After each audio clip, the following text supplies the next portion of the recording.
السلام علیکم رحمۃ اللہ وبرکاتہ۔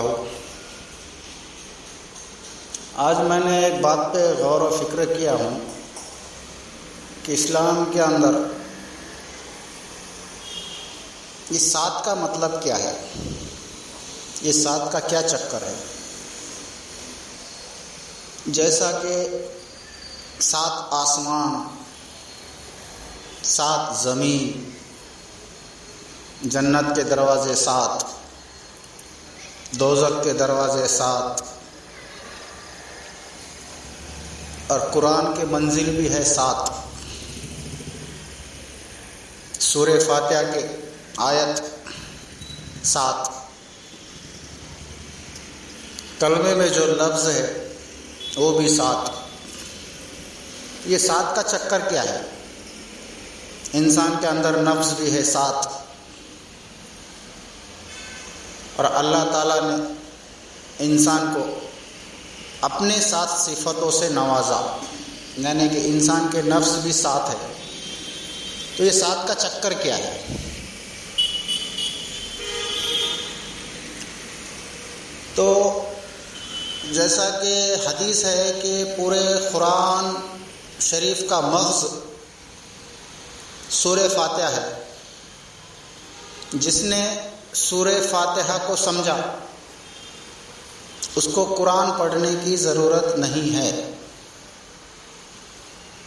یہ باتیں طریقت، معرفت، حقیقت والوں کے لیے ہے۔ چلو ایک شریعت تو عام لوگوں کی ہے، شریعت میں جو بھی قاعدے قانون ہے، رسم و رواج ہے، اس کو بھی ایک عام لوگوں کو نبھانا ضروری ہے۔ لیکن یہ جو باتیں ہیں، جیسا کہ شریعت ہے، طریقت ہے، معرفت ہے، حقیقت ہے، تو انسان کے درجے ہیں۔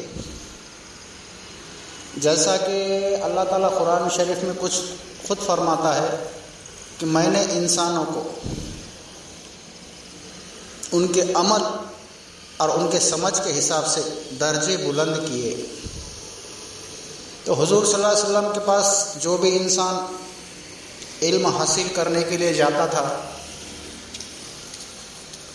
تو حضور صلی اللہ علیہ وسلم سامنے والے کے سمجھ کو دیکھ کر اس کو علم دیتی تھی۔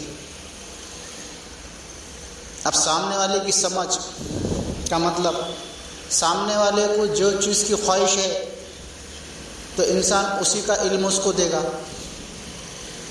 تو کوئی عام انسان گیا تو اس کو شریعت کا علم دیا،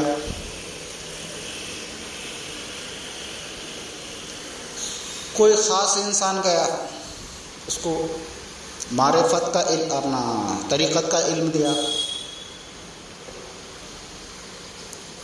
کوئی خاص الخاص گیا اس کو معرفت کا علم دیا، اور جو سب سے اعلیٰ ہے جو کہ الخاص، جیسے قرآن نے انسانوں کے درجے بلند کیے ہیں کہ عام، خاص،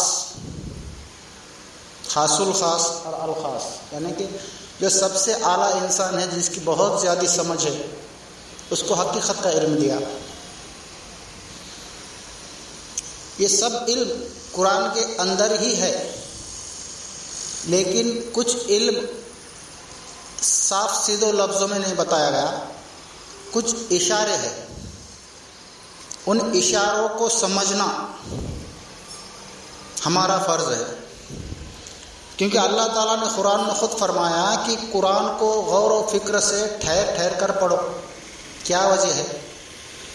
بھائی قرآن تو ہم پڑھ رہے نا، تو پھر یہ کیوں فرمایا گیا کہ قرآن کو رک رک کر، ٹھہر کر اور غور و فکر سے پڑھو؟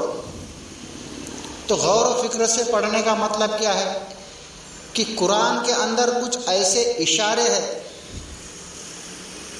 جو حقیقت بیان کرتے۔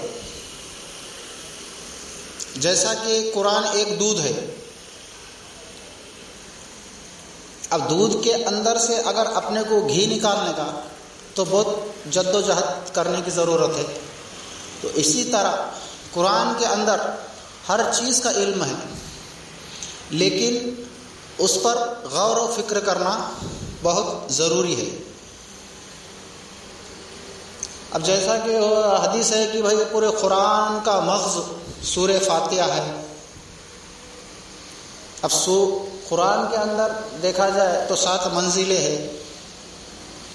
قرآن کے سورہ فاتحہ کے اندر دیکھا جائے تو سورہ فاتحہ کے 7 آیتیں ہیں۔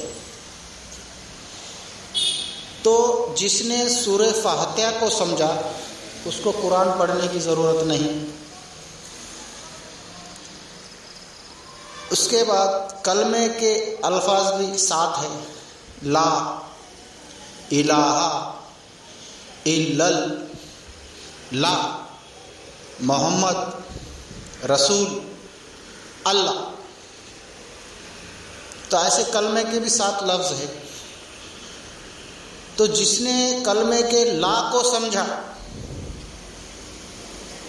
اس کو نہ سورہ فاتحہ پڑھنے کی ضرورت ہے نہ قرآن شریف پڑھنے کی ضرورت ہے، کیونکہ قرآن کا مغز سورہ فاتحہ میں ہے، سورہ فاتحہ کا مغز کلمے میں ہے، اور کلمے کا مغز لا میں ہے۔ تو جس نے لا کو سمجھا بس وہ حقیقت کو پہنچ گیا۔ اب لا کے معنی ہے نہیں ہے، لا کے معنی کیا ہے؟ نہیں ہے۔ تو ایک انسان کو یہ سمجھنا ضروری ہے کہ کیا نہیں ہے۔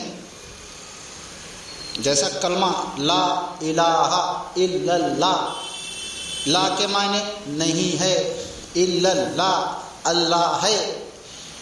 تو کلمے کے اندر کس کی نفی ہے اور کس کا اثبات ہے؟ پہلے کلمے کا معنی ہے کہ نہیں ہے، پھر اللہ ہے۔ تو ایک طریقت میں اگر کوئی انسان مرید بن گیا تو اس کا یہ فرض ہے کہ کس کی نفی اور کس کا اثبات۔